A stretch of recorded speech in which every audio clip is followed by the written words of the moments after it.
Hello and welcome to my channel.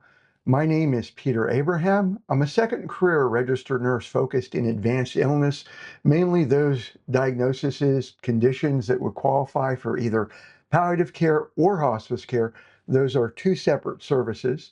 I'm also a certified end-of-life doula through the International Doula Life Movement. I'm the founder of Compassion Crossing LLC in Kentucky, where I help individuals, caregivers, family members, as well as healthcare organizations take better care, have improved patient outcomes for loved ones struggling with a chronic or terminal illness. If you're new to this channel, welcome. Thank you so much for taking the time to visit. In this channel, we talk about things related to death and dying. After all, we are all going to die. Shouldn't we be better prepared on what to expect? And that's the whole idea of a life transition coach, sometimes referred to as an end-of-life doula or a death doula. I like the term life transition coach because my goal is to work with my clients as soon as possible, when they're as healthy as possible, over a creation of a living will, keeping it up to date, and when they run into different issues with chronic disease and illness, I could help them along the way. We'll have videos in this channel for my fellow hospice nurses, interviewing for admissions, recertification notes, and the like. We'll have videos for my fellow holistic nurses, caregivers, as well as my fellow end-of-life doulas. I'm also an avid book author. It's something that I started doing early last year when I was going through some transitions as a hospice and palliative care registered nurse. And I've been showing all along, and that's going to be the topic for today's video, the progress on the latest book in the Bridges to Eternity series that is specifically crafted for my fellow end-of-life doulas, though many of the books could fit for social workers, chaplains, and even hospice nurses. The current book that I'm working on is Care Planning for End-of-Life Doulas. Yes, we should be care planning. It's not just for nurses. I don't want to dwell too much on this because I've talked about this before, and I want my introduction to be short this time. So this video, we're going to be talking about chapter 17, that's heavy hitting, forgiveness and reconciliation. Before we go into the tutorial view where I show you the chapter and we have conversation on the book so far, I talk about the three pillars of building resilience. How can you do this? How do you do this work? How do you bounce back after different issues? How do you avoid getting burned out or depression? And I believe it's building resilience, which takes work. To me, there are three pillars. My faith in Christ Jesus. Surprisingly, the topic for this video, working on forgiveness. And then the third topic that we talk about almost every video, and that is gratitude. What are you grateful for? So I'm grateful that I'm saved. I'm grateful that God continues to work with me, even though I continue to make mistakes. I continue to sin and fall. I'm grateful that I have opportunities to learn. I just had the opportunity to learn about a different way to approach trauma-centered care. A reminder of what I already knew, that we should approach everyone with universal precautions. When nurses hear universal precautions, we're thinking about PPE, personal protective equipment. We're thinking about hand washing between each patient contact and what are we touching and what do we need to clean ourselves with. But universal precautions as it relates to trauma-informed care. And by the way, this impacts all of us in end-of-life care, in life in general, is that we approach every person with tender-heartedness, with gentleness, with kindness, with thoughtfulness, that they may have in their life have experienced severe, life-changing trauma. And that we should approach them with unconditional love. And what I learned about in terms of meaning-centered It was meanings, I believe the title of it was Meaning-Centered Palliative Care. Just give me one quick moment. Yeah, Meaning-Centered Psychotherapy in Relation to Patient Trauma was a class I just finished today. MCP. And they said that what makes this different when dealing with trauma in centered care is it focuses on the question for the person who's been through trauma or may have been. What legacy do you want to leave to those who are left? That is powerful. Every one of us that's in the end of life space, that should be, I got goosebumps. What legacy do you want to leave to those after you? Imagine being able to help somebody who's gone through significant trauma. And while it's not a snap of the fingers, there's not a magic wand. And I do believe in the power of prayer, but I also believe God works through his people. Imagine working with somebody and over a period of time, you facilitate a level of healing because you approach them with universal precautions for trauma-informed care. To me, that's something to be grateful for in advance of the event. Wow. Wow. That is a powerful thing. And where I'm going to lead you with before we go into today's session is something I've been sharing as I practice for my continuing education presentation on palliative care for end-of-life professionals. Is the word palliate means to make somebody more comfortable, to remove or make their pain less harsh. And what I hope to share, because I'm recording this before the event, by the way, what I hope to share during that live Google Meet class is that every one of us, that whenever we make space for somebody and we make their pain less harsh, sometimes it's just our presence.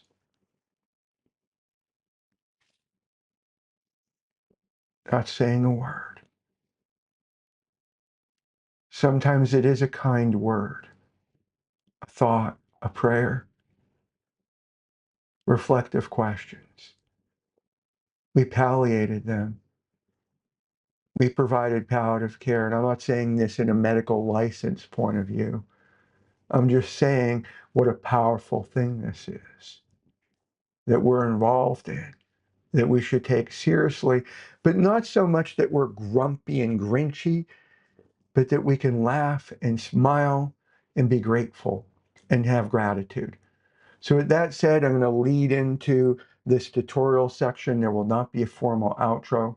I so much appreciate you. If these are the type of videos, subscribe, bell notification, hit the like button, small channel, comment, non-judgmental, platonically love you. Let's lead off into this video. Thank you. This is an update of a book in progress, End-of-Life Care Planning for End-of-Life Doulas. I don't know if I'm going to change the subtitle because technically this book can be used by any end-of-life professional, with the understanding that hospice nurses, there are certain areas of care planning that you might do dramatically differently. This is mainly for non-medical support personnel who need to care plan in order to enhance their practice. And so far, at the time of this filming, I have 17 chapters written. There's several more to go, and then appendices after that. This is a work in progress. I do hope to have it finalized before the end of August, best case, or in September, worst case. Quality matters more than rushing, and I just made a note at the time of this filming that I want to re-review chapter 15 and chapter 16, mainly for how I did the care plan tables for those two chapters, to see if I could be a little bit more thorough.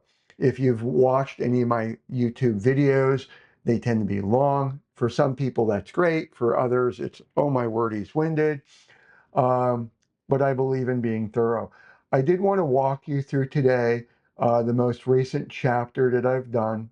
This is draft, so please pardon some of the formatting that we'll go through. But I mentioned as part of the three pillars on this channel, we mainly focus on the third pillar, gratitude. But the second pillar is forgiveness and reconciliation, forgiveness mainly. And since that is such a very difficult and challenging journey, I thought I'd pick on this chapter, so to speak, in terms of going over the draft for here. So when I write, I start off in the Kindle version of the book. That's why it has the interactive table of contents, um, where I can jump around. But then I typically publish the paperback and the hardcover first, followed by the Kindle once both paperback and hardcovers are published. If you could look in the lower left-hand corner, you can see that there's 380 pages to date. This is the traditional book. A lot of my other works are guides because they're most of them are over 150 pages, but it's rare to be in this territory. But moving forward, forgiveness and reconciliation. There are certain areas I am going to be moving faster than not because, as I shared in previous videos, this is not a way to get a free version of the book, and I'm not saying that facetiously. It's just this is part of how I earn my living is writing and people buying the books. But as with every chapter, we have the opening of what are we talking about, why this chapter matters, the learning objectives, key concepts that you're hopefully going to master. And in terms of housekeeping, I have Grammarly Pro. Sometimes I agree with the recommendations and other times I don't. What makes this chapter special and how this connects to your work.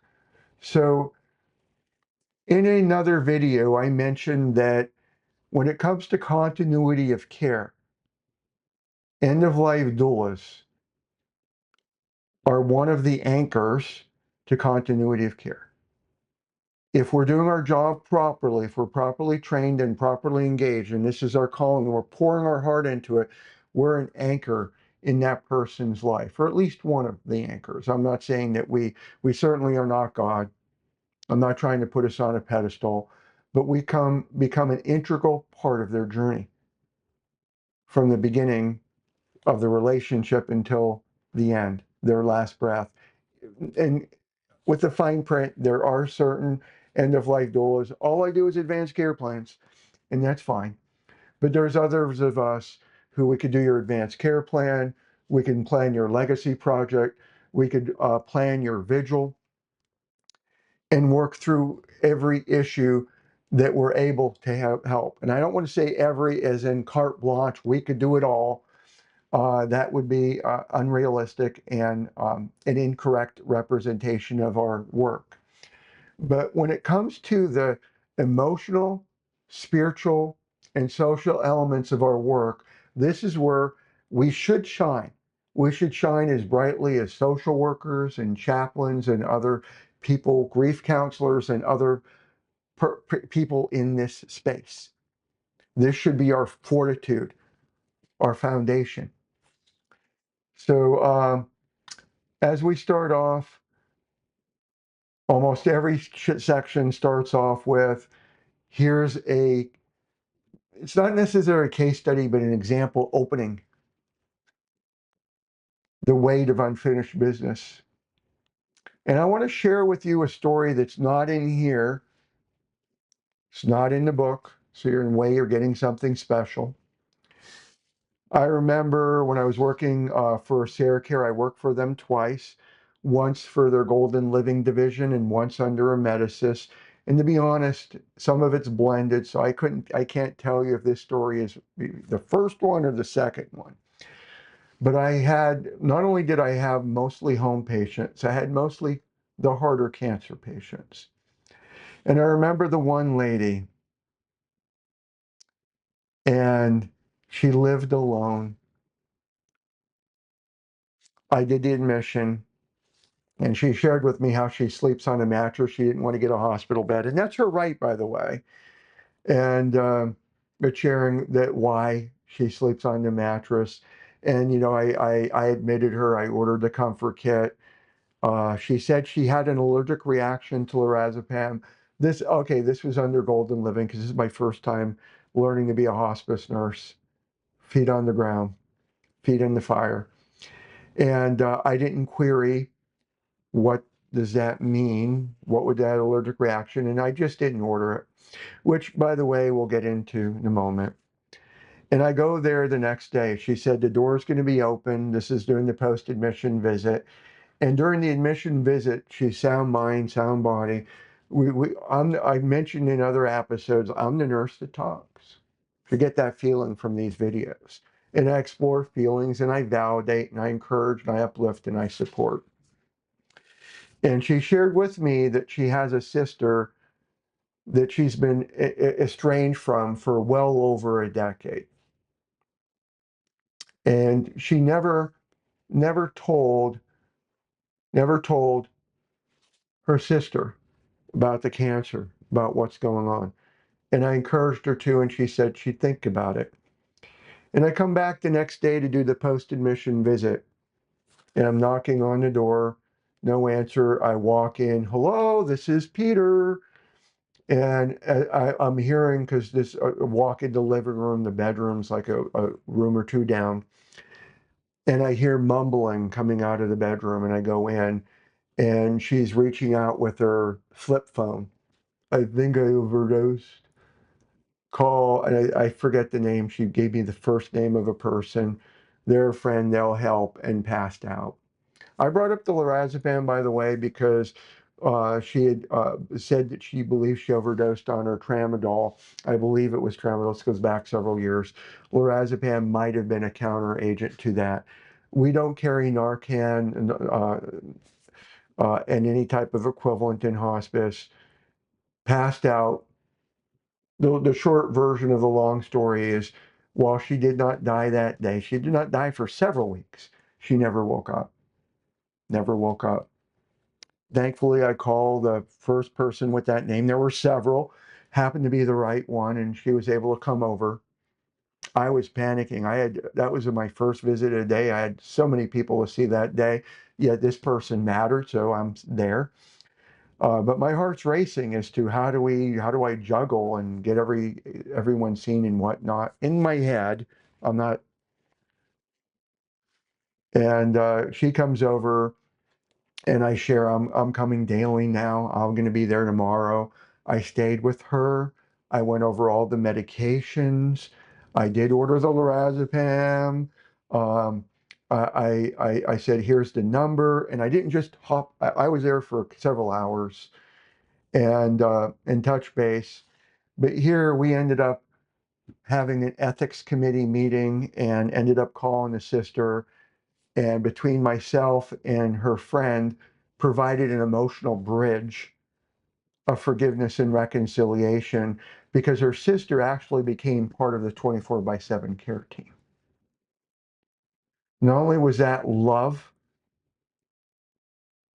that was like, if you were alive, I'd put you in this unconscious state again. Because wow, how dare you do this to me? And we had to work through that, by the way. It was a mess, but life is a mess, which is why part of the reason that I'm writing this book is to help prepare my fellow end of life doulas and end of life other professionals that here's some frameworks for you to brainstorm against. You don't have to use them as is. In fact, a lot of these are, this is this case. It may not apply to your specific case, but hopefully it gives you enough of a push to say, wow, let me jump on this method and it'll be a variation of it. So we go over the concerns, I mentioned this before in other updates, interventions, what are the goals that we're hoping for? And if you see anything wrong, by the way, please comment in the links below. This is in draft format. I've caught where I made heading problems and spelling issues and so on.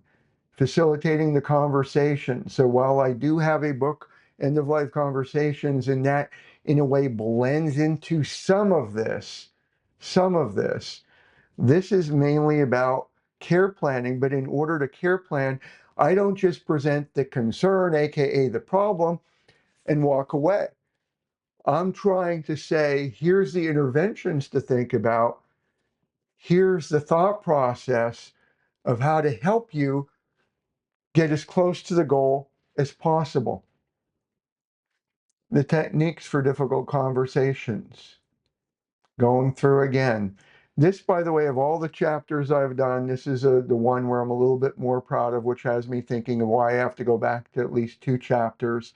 Because when we get to the case study section, in all the other case studies, I only did one care plan table, and I didn't share how care plans, which are living documents and should be updated based on changes, what that looks like. So this chapter actually did that so that you're aware for full transparency. I don't want to do that for all 20 some chapters because while this is already heading to most likely be greater than 500 pages in 8.5 by 11 format, I don't want it to be several thousand. The more pages, the higher the print cost, the higher I have to charge. And I did have a case the other week for my Crucial End of Life Conversation book, this one, where a person in Canada saw the hardcover version and it's like, I can't afford that. And I look at the paperback. Amazon, I have to pass on. I can't give everything away for free and can't eat all of the costs. This goes into creating opportunities for reconciliation, working with extended family members. Again, a concern. And this is where, like in a lot of nursing care plans, are false. Or if they're a drug addict, the risk for overdosing or self-medicating on alcohol or street drugs. But this is dealing with the meat of the matter for whatever's in the chapter. In this chapter, looking at forgiveness and reconciliation. Then we get into the case studies, creating a care plan for reconciliation.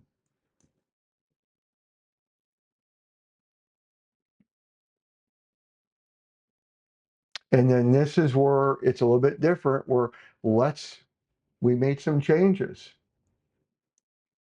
What does that look like?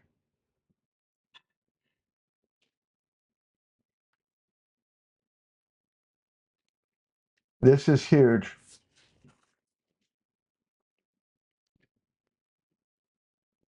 Forgiving the unforgivable.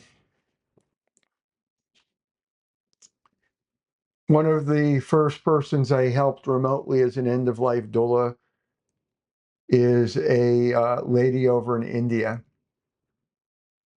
She was a primary caregiver for her mother, who has subsequently died of Alzheimer's disease.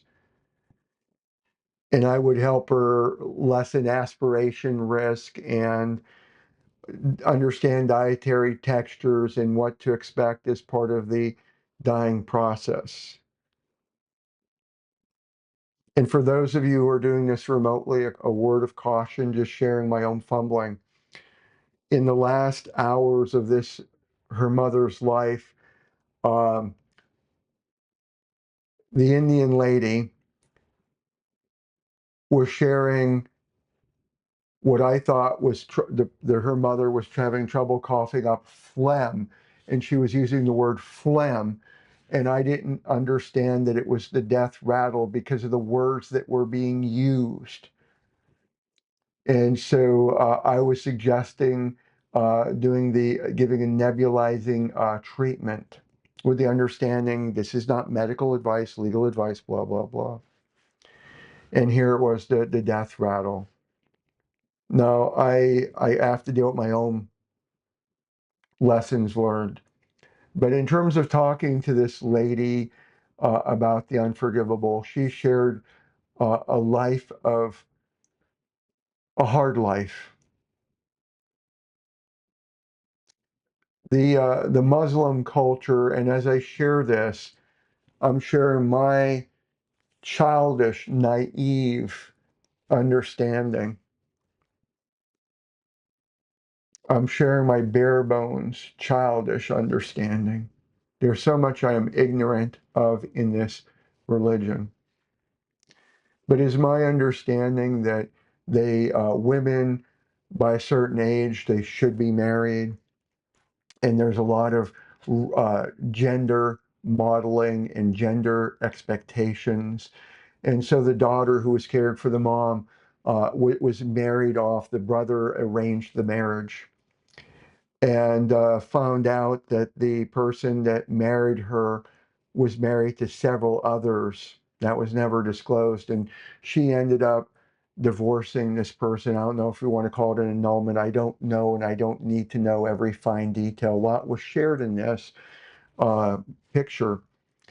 And so, because she's now single again, a widow from a point of view, not the traditional type of widow, but a somewhat outcast from her family.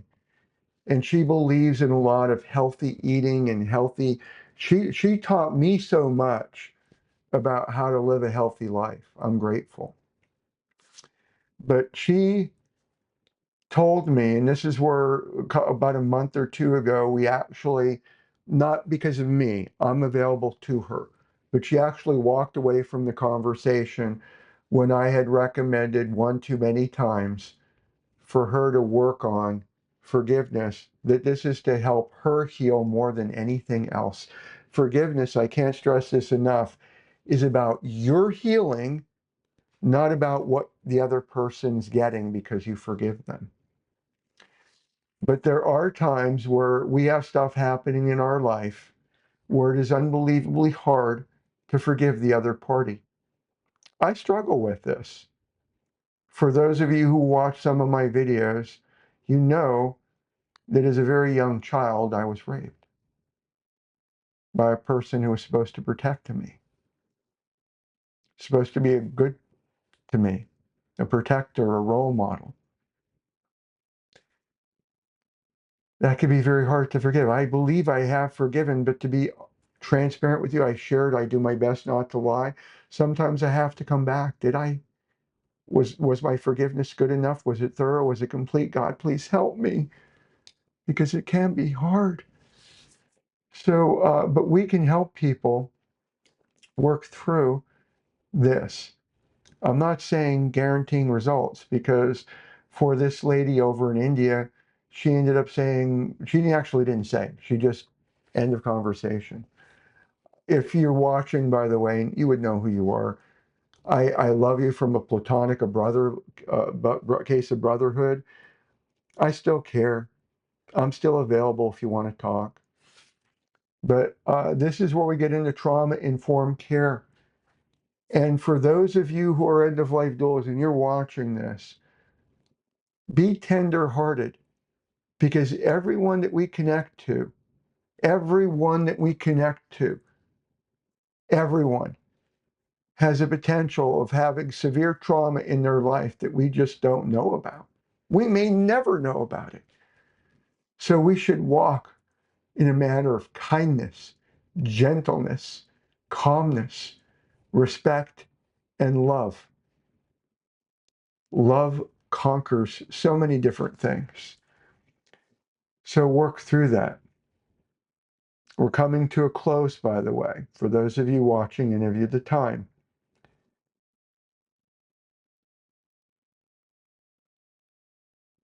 And then at the end of every chapter, what do we need to do? How does this change our lives? And I have a section for what if you're brand new to being a doula? What if your experience? Some quick reference questions, some challenges and solutions, working with professionals, documentation to change, make updates, building this section of your expertise, and then getting ready for the next chapter in the book. So I do appreciate your time. I appreciate you. This is a non-judgmental space. If you have any questions, please comment below. I don't claim to know all the answers, but I help where I can. And I'm so thankful to God that I can love and care about my fellow human being.